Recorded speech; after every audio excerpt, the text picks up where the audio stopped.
اللهم نحمدك حمدا كما علمتنا أن نحمدك، ونشكرك شكرا كما علمتنا أن نشكرك. أنت المقدم وأنت المؤخر، بيدك الخير إنك على كل شيء قدير. نشهد أن لا إله إلا الله وحده لا شريك له، ونشهد أن محمدا عبده ورسوله الذي لا نبي بعده. اللهم فصل وسلم وبارك على هذا النبي الكريم الرسول الأمين، نبينا وسيدنا محمد وعلى آله وصحبه أجمعين وذرياته وأمته إلى يوم الدين. أما بعد، فيا عباد الله، أحباب الله وأحباب رسوله صلى الله عليه وسلم، أوصي نفسي وإياكم بتقوى الله فقد فاز المتقون، فلا تموتن إلا وأنتم مسلمون.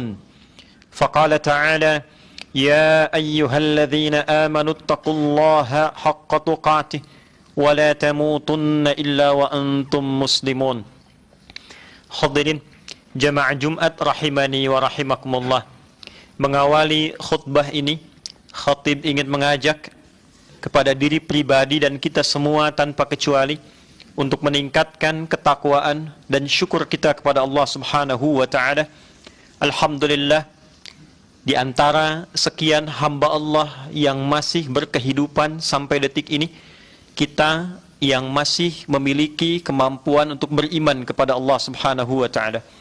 Alhamdulillah, di antara sekian hamba Allah yang mengaku dan menyatakan dirinya beriman kepada Allah, kita yang masih memiliki kemampuan untuk membuktikan keberimanan itu dengan menunaikan ibadah salat Jumat berjamaah di tanggal 17 Dzulhijjah 1446 Hijrah.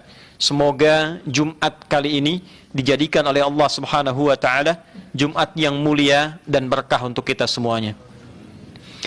Hadirin, seperti diketahui bahwa saat Allah menciptakan manusia dalam keadaan sempurna tampilan fisiknya, laqad khalaqnal insana fi ahsani taqwim, aku tegaskan, aku jamin bahwa seluruh manusia itu dicipta tampilan fisiknya secara sempurna, yang desainnya sesuai dengan aktivitas dan kemaslahatan hidupnya.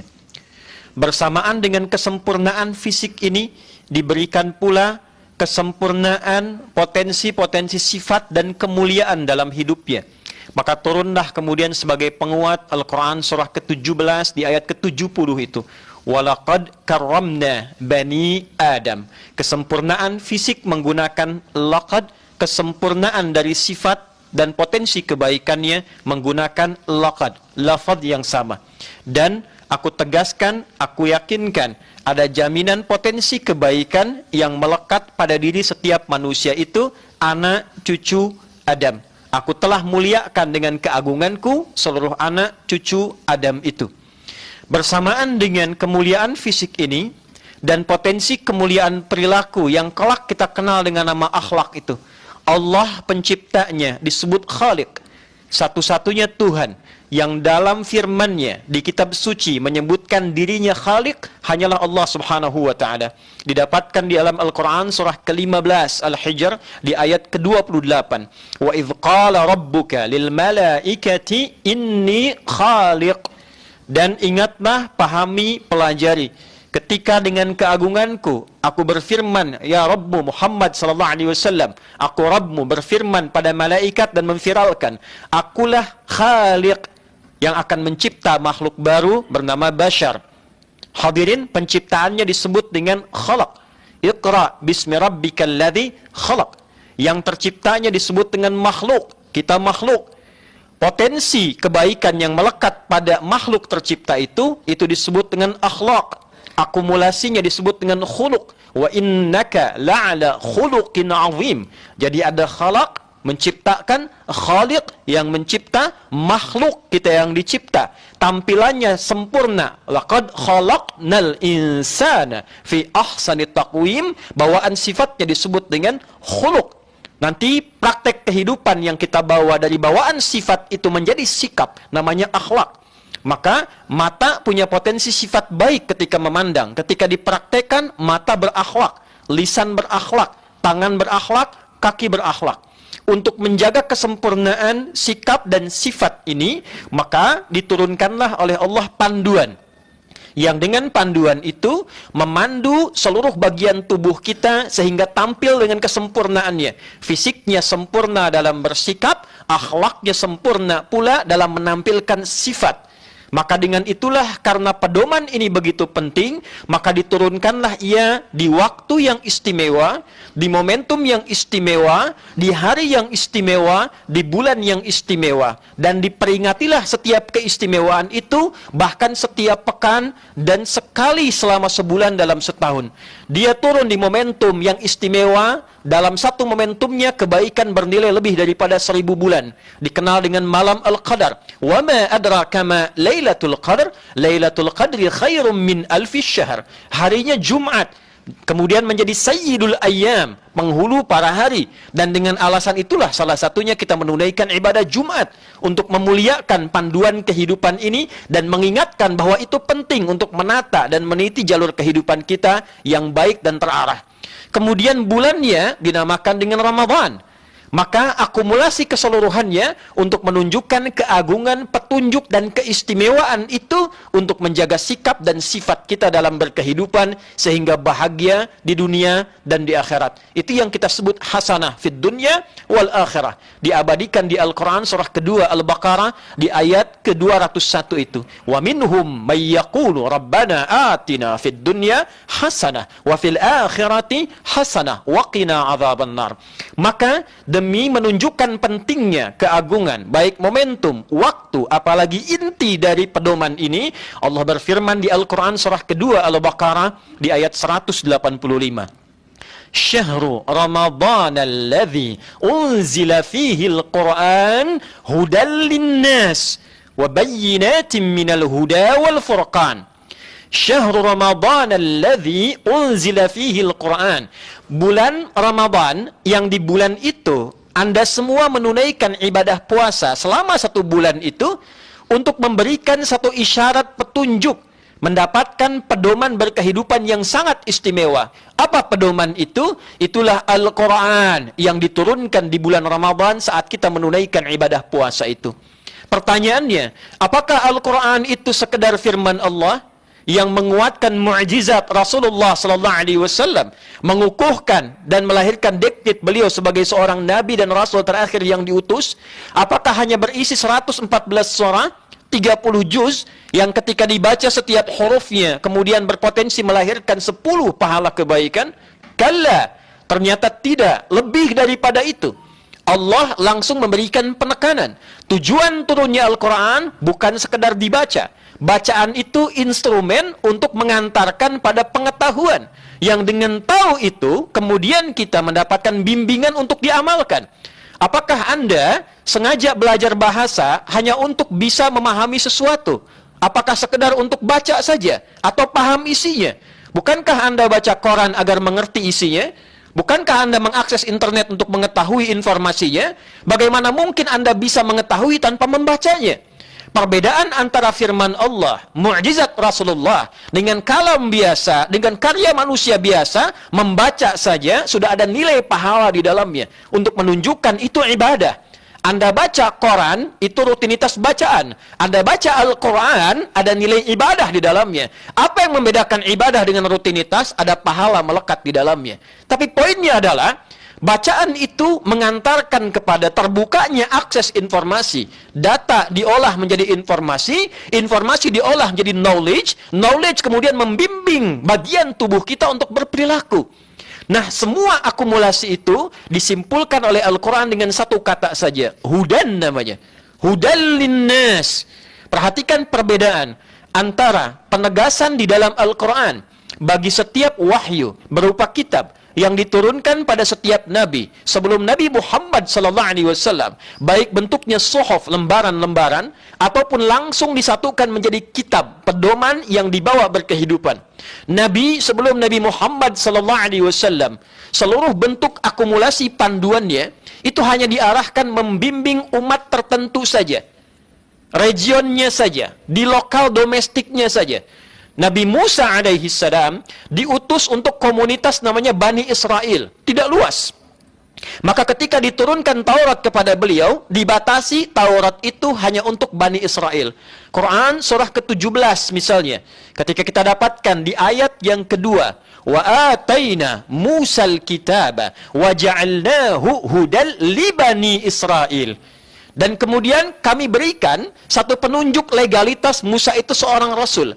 Apa bedanya rasul dengan manusia biasa? Diberikan wahyu kepadanya, akumulasinya kitab. Hudan, ini kitab jadi pedoman berkehidupan. Untuk siapa? Umat Musa saja, Bani Israel.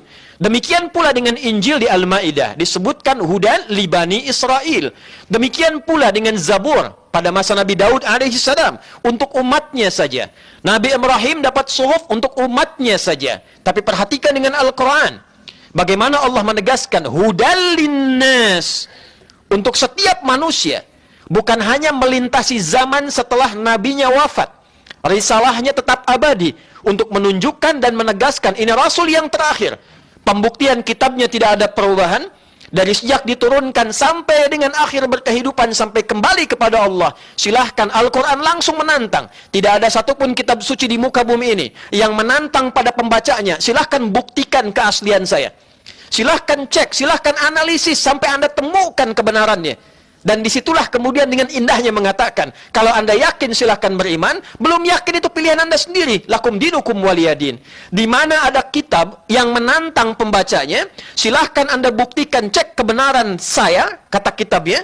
Datangkan semua potensi yang Anda bisa lakukan. Kalau Anda yakin ini firman Tuhan, beriman, itu pilihan Anda. La ikraha fid din.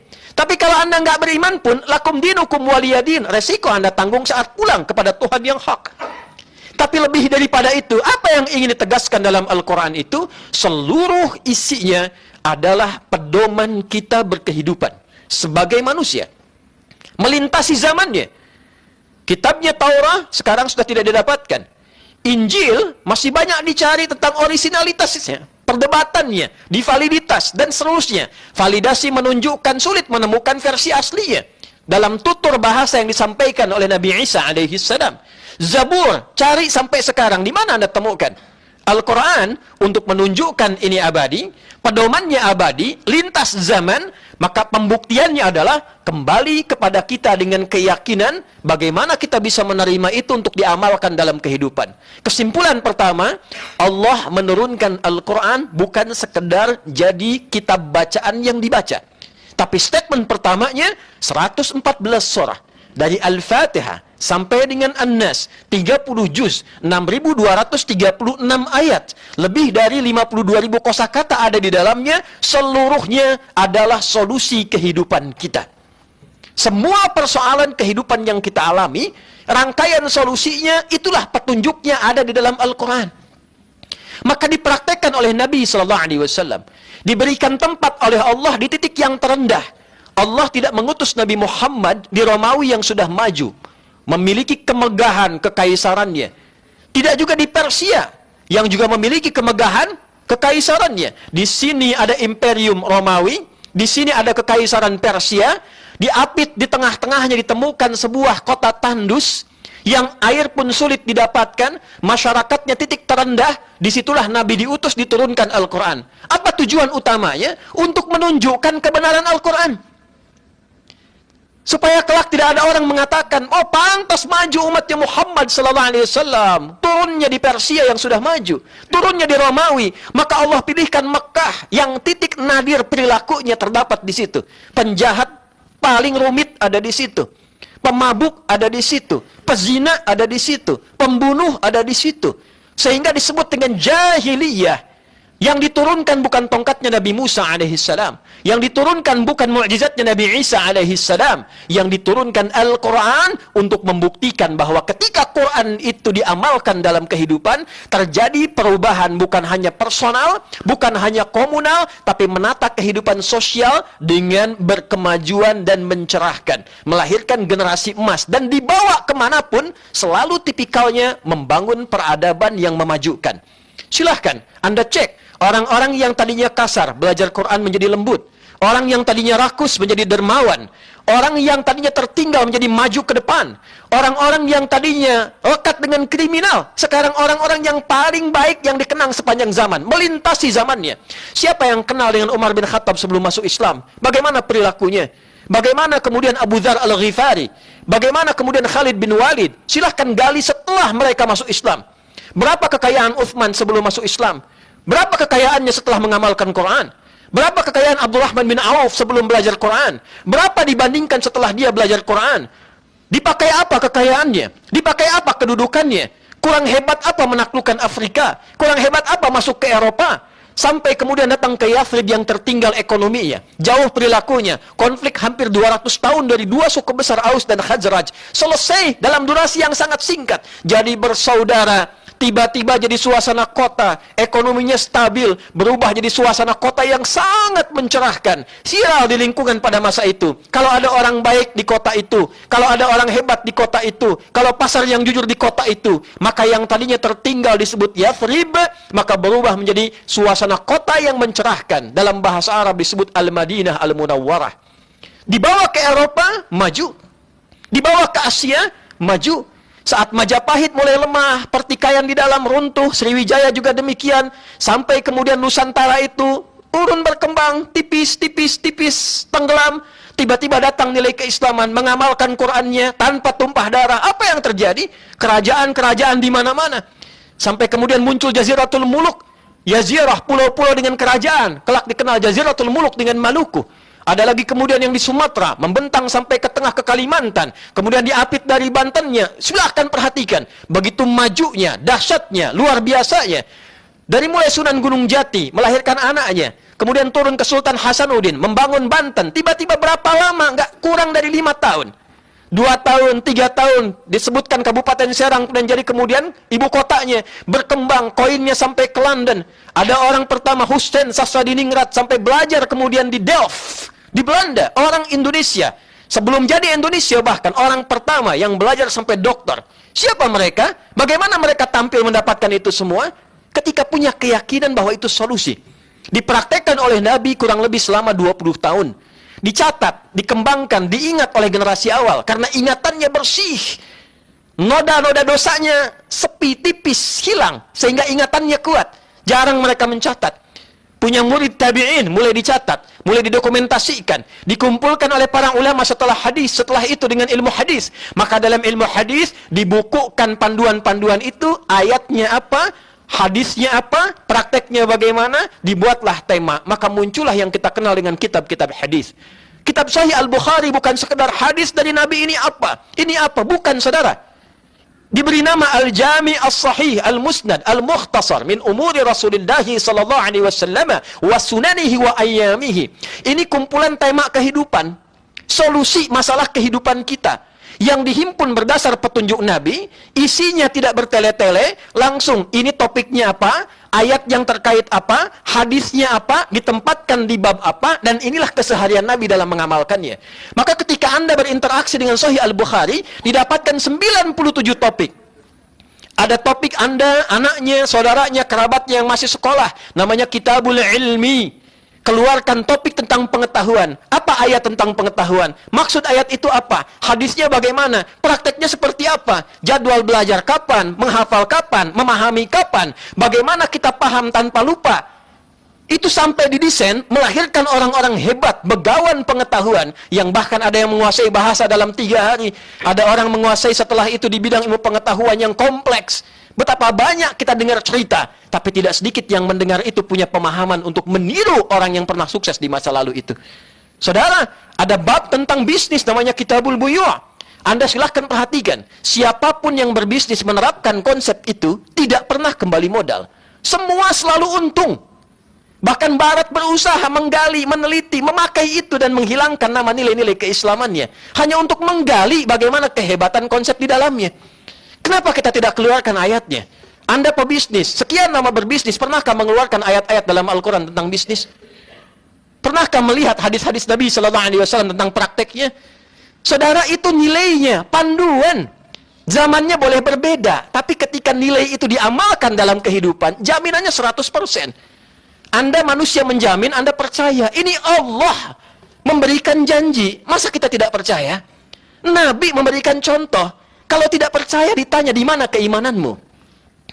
Demikian di dunia pendidikan, di dalam rumah tangga, di dalam konteks kehidupan, dalam pemerintahan, dalam etika kehidupan kita. Semuanya ada. 97 topik di Al-Bukhari saja. Belum Imam Muslim. Belum kemudian kitab sunan untuk mengumpulkan masalah ibadah. Itu solusinya.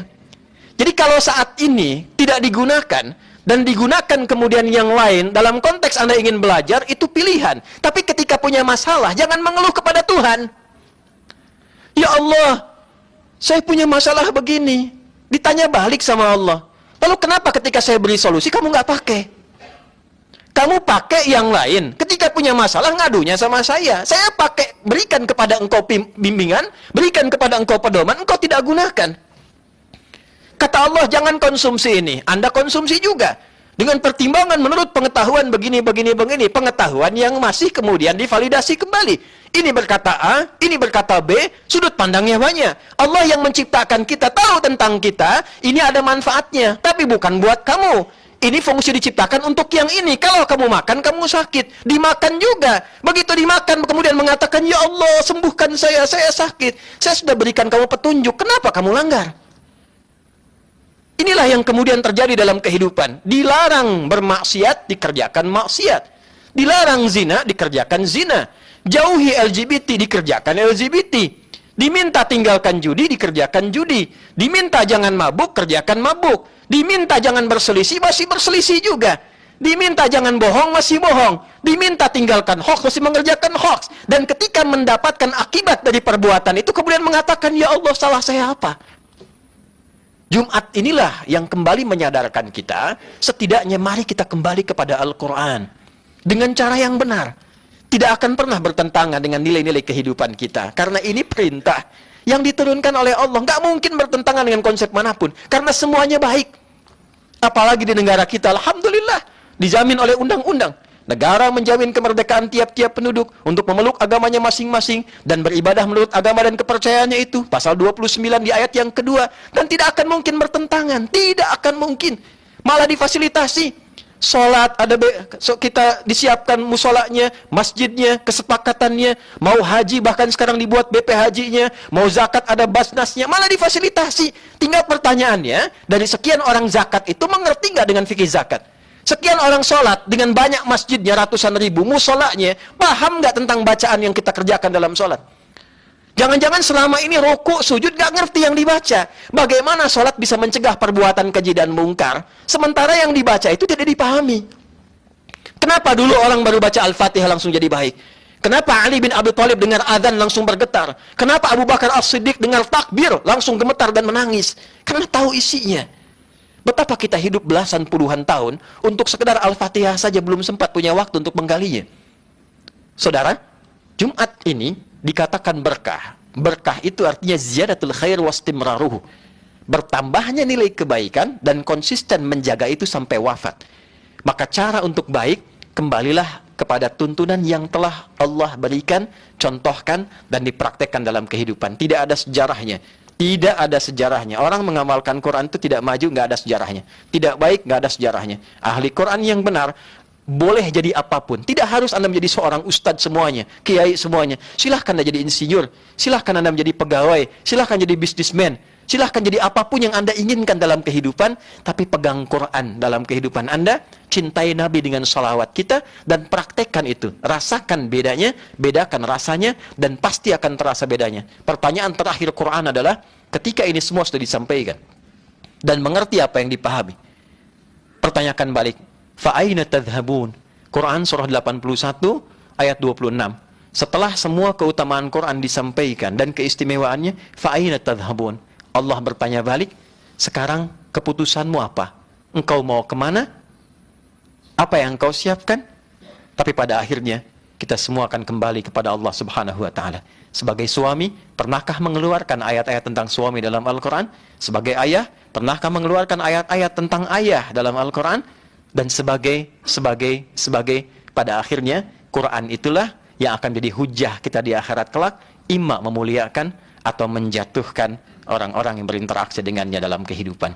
Barakallahu li wa lakum fil Qur'anil azim wa nafa'ani wa iyyakum bima fihi minal ayati wa dzikril hakim wa taqabbala minni wa minkum tilawatahu innahu huwas samiul alim. Ud'ullaha yastajib lana wa lakum jami'a.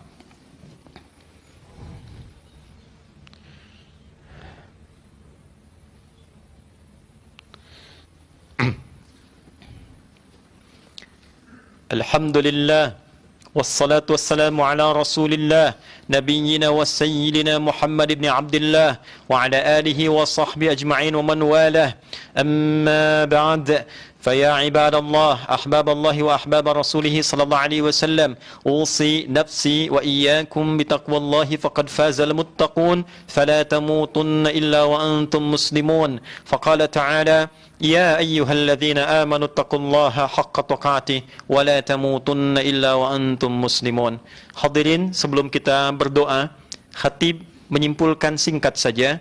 Satu, Al-Quran diturunkan bukan untuk sekedar dibaca, sekalipun bacaan itu berpotensi melahirkan pahala. Kedua, Al-Quran seluruh isinya adalah pedoman terbaik untuk kehidupan kita. Maka tidak harus menjadi hafid 30 juz. Keluarkan ayat-ayat yang menjadi pilihan hidup kita. Ada ayat pokok tentang kehidupan kita. Sebagai anak, keluarkan ayat tentang anak. Tidak banyak, sedikit saja. Tapi ketika kita amalkan, ada jaminan menjadi anak terbaik, anak soleh yang diridhoi oleh Allah. Turunannya akan banyak. Menjadi anak soleh, mudah aktivitasnya, mudah jalan hidupnya, berkah untuk orang tuanya. Demikian seluruh pilihan hidup kita, keluarkan ayatnya, keluarkan hadisnya. Itu saja yang dipelajari.